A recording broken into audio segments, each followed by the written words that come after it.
지난 시간 우리는 이스라엘 백성들의 외면할 수 없는 현실의 내부적인 외부적인 문제들로 인해서 그들이 왕을 요구했던 사실을 보았습니다.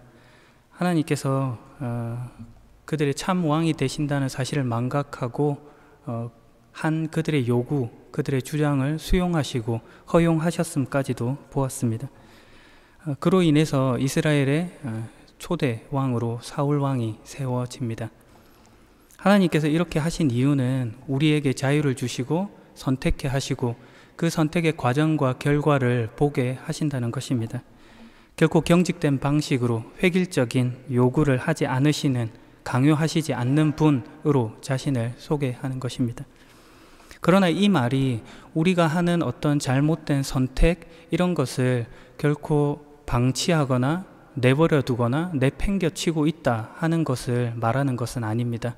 하나님께서는 길을 보이시고 이끄시고 만들어 가시는 분이시기 때문입니다. 반대로 인간들이 그분이 목적하신 길과 다른 방향으로 가고 다른 선택을 해 나갈 뿐입니다. 오늘 우리가 읽은 본문에 그런 인물의 이야기가 나타나고 있습니다. 이스라엘의 첫 번째 왕 사울의 실패가 기록되어 있습니다. 사무엘상 13장에 가면 블레셋과의 전투에 앞서 실수를 저지르는 이 사울의 모습이 기록되어 있습니다. 사무엘을 기다리지 못하고 먼저 제사를 드림으로 인해서 하나님의 이름을 가져다 써서 수단을 삼아 자신의 목적을 이루려고 했던 사울의 모습이 나타나 있습니다. 그리고 15장에서는 그가 아말렉과의 전투에서 하나님의 말씀을 거역하고 자기의 판단에 자기 보기에 좋은 모든 것들을 남겨두고 취함으로써 잘못을 저질렀습니다. 하나님의 말씀보다 자신의 판단을 우선한 까닭입니다. 이 일들로 인해 오늘 본문 15장 35절과 그 앞서서 11절에도 보게 되면 하나님께서 사울을 왕으로 세우신 것을 후회하셨다라고 기록하고 있습니다. 하나님께서 후회하셨습니다. 그러나 뜻밖의 이런 모습은 우리를 당혹스럽게 합니다. 우리가 이해하는 하나님의 모습과는 분명 낯선 지점이 있기 때문입니다. 왜냐하면 모든 것을 알고 계신 그 하나님께서 그 되어진 일들로 인해서 후회를 하셨다라고 하는 것이 뭔가 이상하기 때문입니다. 그리고 생각해보면 이 사울이라고 하는 인물은 하나님께서 택하시고 세우신 왕입니다. 다시 말해서 지금 하나님께서 그 자신이 하신 일을 후회하고 있다면 이것이 하나님의 실수, 하나님의 실패가 아닌가 하는 그런 생각까지 이르는 것입니다. 하나님은 실수하지 않는다고 말했음에도 불구하고 자연스럽게 이어지는 생각들입니다. 더욱이 오늘 본문을 보게 되면 하나님의 모습은 함께 등장하는 사무엘과 아주 대비되어 보여집니다. 오히려 사무엘보다 못해 보이기까지 합니다. 왜냐하면 사무엘은 사울의 일로 인해서 마음이 아팠다 이렇게 표현하고 있는데 하나님께서는 그 된 일로 인해서 후회하셨다 이렇게 표현하고 있기 때문입니다. 하나님이 하나님 아닌 것 같아 보입니다. 왜 이러시나요? 매정하고 너무 일중심적이고 변덕이 심하신 분 같이 보여지는 것입니다. 물론 성경은 그렇지 않다 하는 것이 답이고 우리의 기대나 믿음도 동일합니다. 그렇다면 정말 하나님은 그런 분이신가? 그렇게 변덕이 심하신 분이신가? 뜻을 바꾸시는 분인가? 하는 것을 오늘 살펴볼 지점입니다. 사무엘상 15장 29절은 이렇게 말합니다. 여호와께서는 이스라엘의 영원한 왕분이요 그분께서는 거짓말을 하지 않으시고 자기 마음을 바꾸지도 않으시오 여호와께서는 사람이 아니시오 그러므로 사람처럼 마음을 바꾸시지 않을 것이오. 하나님께서 변덕쟁이가 아니다라고 이야기해주고 있습니다. 민수기 23장 19절에는 더 정확하게 이렇게 이야기하고 있습니다. 개정판으로 보면 이렇습니다. 하나님은 사람이 아니시니 거짓말을 하지 아니하시고 인생이 아니시니 후회가 없으시도다. 어찌 그 말씀하신 바를 행하지 아니하시며 하신 말씀을 실행하지 않으시랴. 하나님께서 결코 후회하시지 않는다까지 말하고 있는 것입니다. 예레미야서 4장 28절과 로마서 11장 29절에도 반복적으로 등장하는 말입니다. 하나님이 후회하시는 분이 아니라고 말합니다. 그러나 지금 우리가 본문으로 읽었던 내용으로 보아 하나님은 후회하시는 분으로 지금 말해지고 있습니다. 성경의 수많은 곳에서 하나님이 후회하셨다는 표현을 발견하게 되실 것입니다. 대표적인 이야기가 창세기 6장 6절에 나타납니다.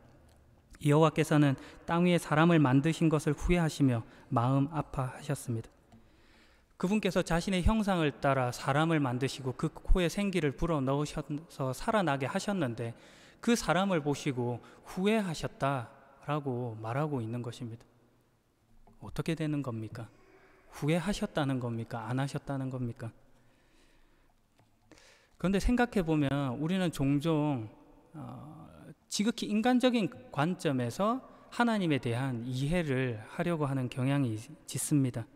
후회, 한탄, 분노, 저주 이런 단어들을 내가 이해하고 생각하는 방식으로 하나님을 생각하는 것입니다. 도리어 하나님께서 하시는 일을 매우 사무적으로 보려고 하는 경향이 있습니다. 하나님께서 그분의 일을 끌어가시는데 그 일에 적합하지 않은 자를 하나님께서 축출하시고 또 다른 사람을 세우시고 그로 말미암아 그를 대체하시는 분 정도로만 이해하는 것입니다. 그러니 하나님의 일에 있어서 나라는 존재는 단순히 그 일을 위한 어떤 도구, 소모품 정도로밖에 여겨지지 않게 나를 이해하는 것입니다. 그럴 필요가 없는데도 말입니다. 신자들이 이런 두려움을 가지고 있습니다. 오히려 이것은 우리가 반대로 일 중심이고 때로는 체면이 중시되고 아니면 자존심 싸움을 목표하는 그런 인상을 주는 것 같기도 합니다. 그러나 성경은 분명히 말합니다. 하나님의 목적은 여러분이십니다. 그러니 우리가 스스로 한 일이 아니라 예수 그리스도께서 죽는 자리로 나온 것 아니겠습니까? 창세기 6장에서 사람들이 만드심을 이 후회하신 하나님께서 하신 일들을 그 다음부터 차근차근 보시면 이해가 빠릅니다. 홍수를 내리시기 전 피할 방도를 하나님께서 마련해 주셨습니다. 방주를 만들게 하시고 들어가라고 하십니다. 그런데 그 일에 사람들이 들어가지 않는 선택을 하는 것입니다. 그들이 가진 실패의 결과를 보여주고 있습니다. 그러나 하나님께서 그것으로 끝입니까? 아닙니다. 인간을 결코 포기하시지 않습니다. 언약을 확인시키시고 무지개를 통해 다시금 상기시키십니다. 그 약속은 창조로부터 노아, 아브라함, 이삭, 야곱에게 이어지고 그리고 예수 그리스도를 통해 실제적이고 구체적으로 완성된 내용입니다. 너는 실패하지만 너희가 아니라 내가 이룰 나의 언약이다. 이 말씀하시는 것입니다. 다시 말해서 너희를 조건 삼은 구원이 아니라 내가 이루는 구원이다. 이렇게 말씀하시는 것입니다. 그런데 여전히 인간들이 이 사실을 무시하는 것이죠. 성경이 그걸 확인시켜 줍니다. 너희에게 답이 없다. 역사를 봐라. 홍해를 건너고 광야에서 훈련시켰고 그리고 가나안에 들어왔는데 또 어떻게 하느냐. 똑같더라는 말입니다. 반복적인 실패가 있다는 그 말입니다. 하나님의 약속을 무시하고 잊어버렸습니다. 오늘 본문에 사울이 그랬다는 말입니다. 자유를 가진 그의 선택, 그 결과가 이렇게 나타나다라는 겁니다. 사울의 실패가 보여집니다. 그런데 하나님은 그렇지 않다고 말씀하시는 거죠. 왜요? 하나님은 더 있다는 것입니다. 끝이 아니라는 것이죠. 우리는 사울이 왕이라는 자리에서 내려오게 되었다는 것만으로 사울이 이제는 더 안 될 것 같고 완전히 끝장나버린 인생같이 느껴지지만 하나님은 아니라고 지금 말하고 있는 것입니다. 더 갈 거다. 계속 갈 거다. 함께 갈 것이다. 이렇게 말씀해주고 있는 것입니다. 그러므로 사울에 대한 후회는 결코 하나님의 포기가 아니라는 사실을 기억해야 합니다. 실제로 하나님께서 다윗을 새롭게 왕으로 세우지만 다윗을 통해 사울을 지키게 하시고 그의 괴로움을 줄이게 하시고 그리고 돕게 하십니다. 여전히 그 속에서 자존심 싸움을 하고 열등감을 느끼고 잘 못하는 것은 사울뿐인 겁니다. 사울의 실패에 하나님께서 후회하셨습니다. 그런데 이 후회라는 말을 잘 생각해 봐야 합니다. 하나님이 이 후회한다라는 말로 사울과 하나님 자신을 묶으셨기 때문입니다.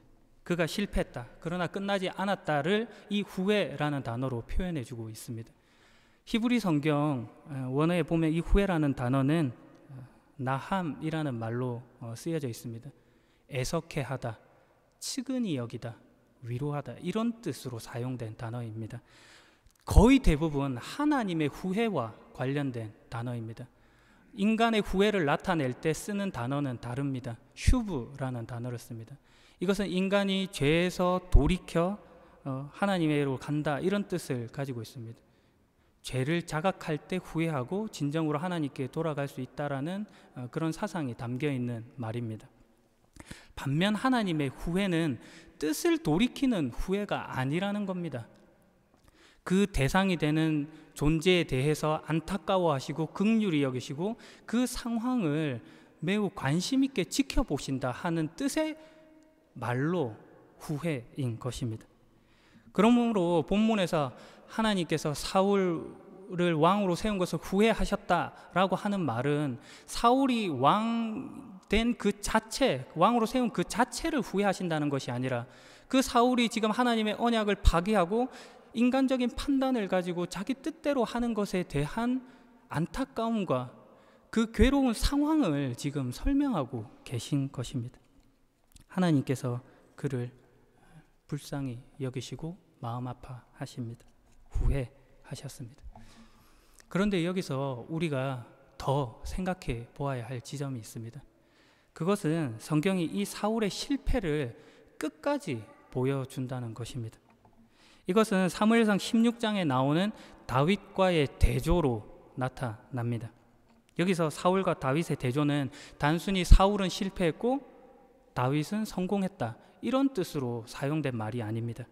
왜냐하면 사울은 다윗과 비교해봐도 더 잘못한 것이 없는 사람이기 때문에 그렇습니다.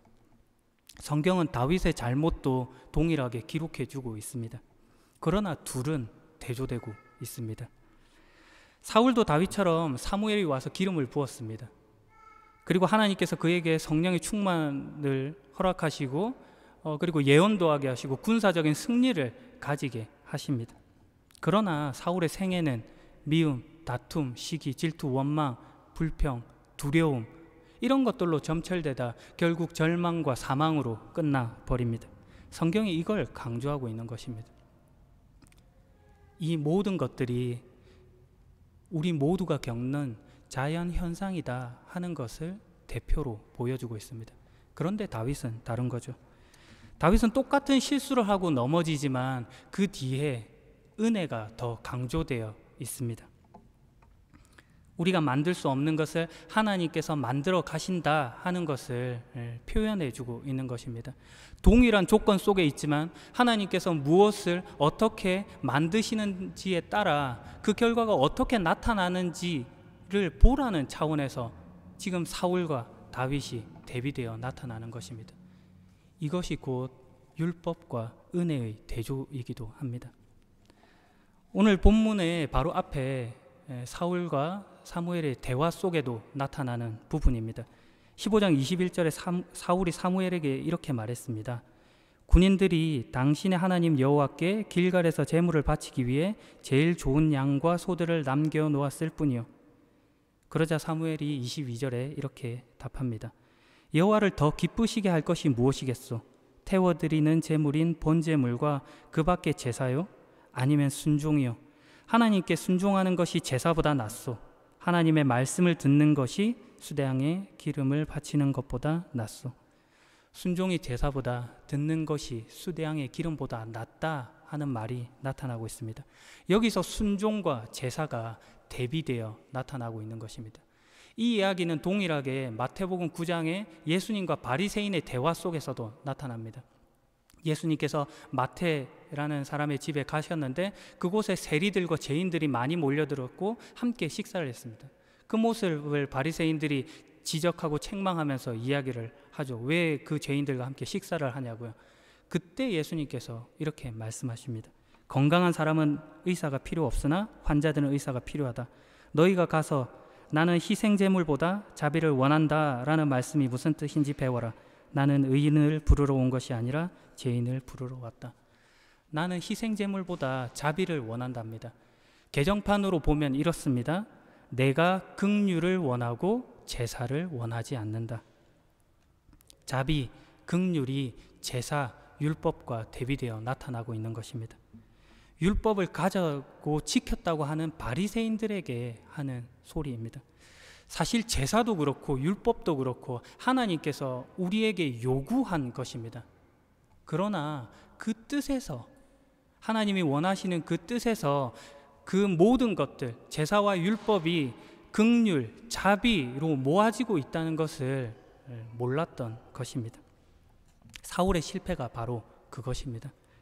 그는 제사를, 율법을 하나님께 순종을 표하는 내용으로 가진 것이 아니라 단순히 종교적인 형식, 종교적 치장으로만 오해하고 타협한 것입니다.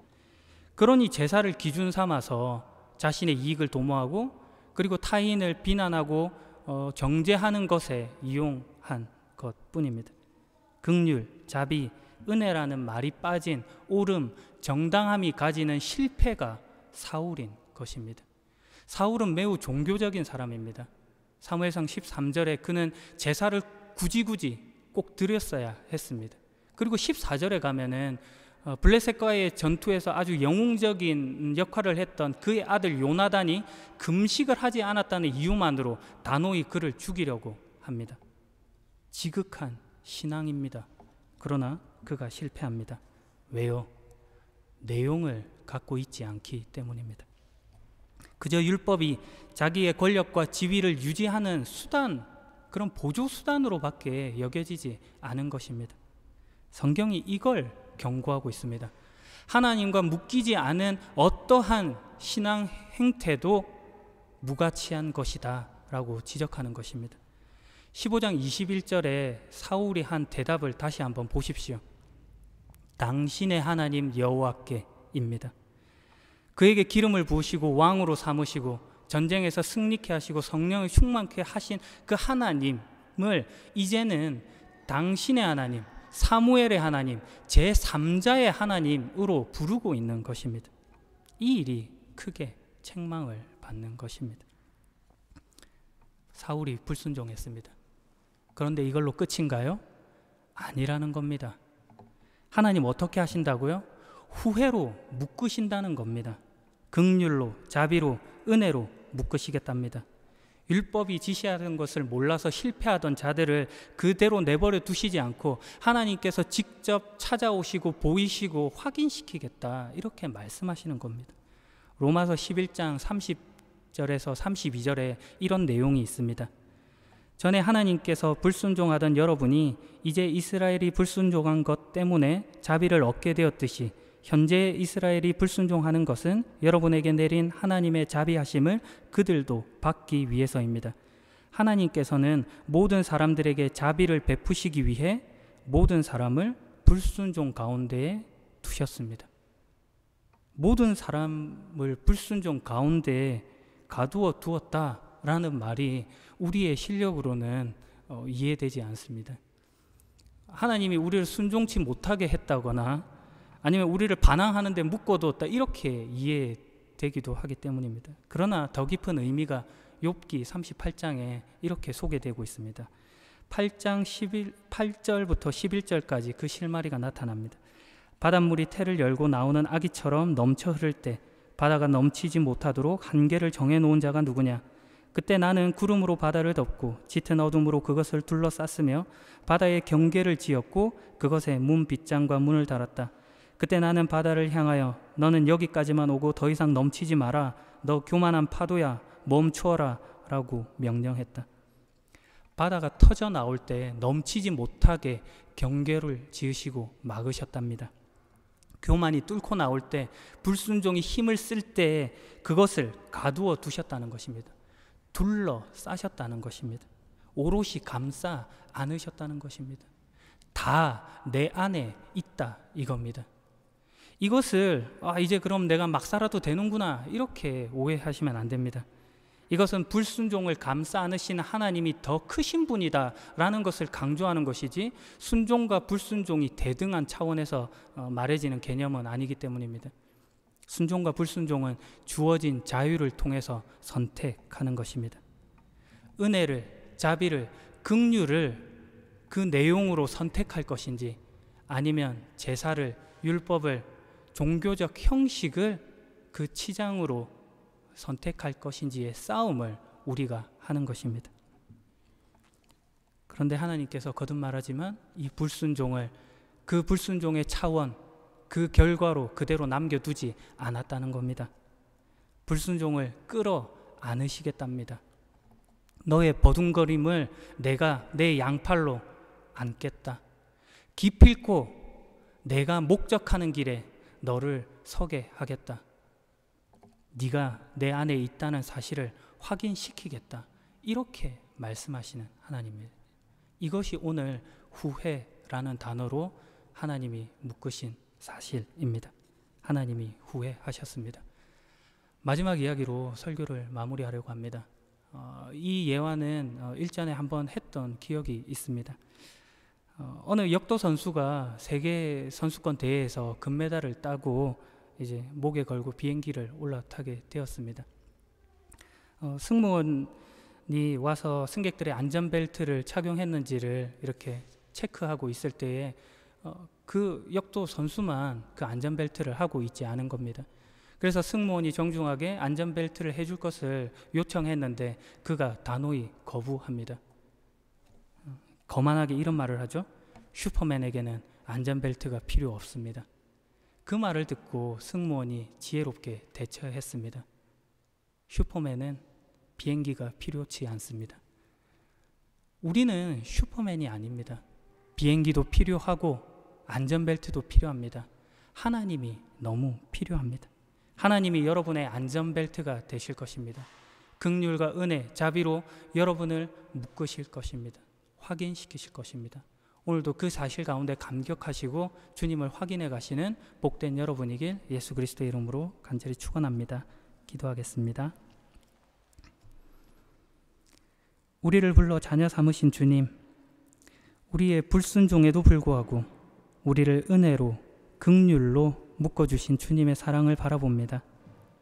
상한 갈대를 꺾지 않으시며 꺼져가는 등불도 끄지 않으시는 하나님의 마음을 알아 내 모든 것을 주님 손에 맡깁니다. 연약한 우리를 붙들어 매사 주님의 양팔로 안으시고 주님 품 안에서 안전하게 하옵소서. 오늘도 형식을 내용으로 착각하여 죽이는 자가 아니라 살리는 일로 나아가겠습니다. 받은 은혜와 긍휼을 잊지 않겠습니다. 이 하루도 온유하게 하옵소서. 겸손하게 하옵소서. 나와 만나는 모든 사람들에게 자비를 베풀게 하옵소서. 우리에게 십자가의 사랑을 나타내 보이신 예수 그리스도의 이름으로 기도합니다. 아멘.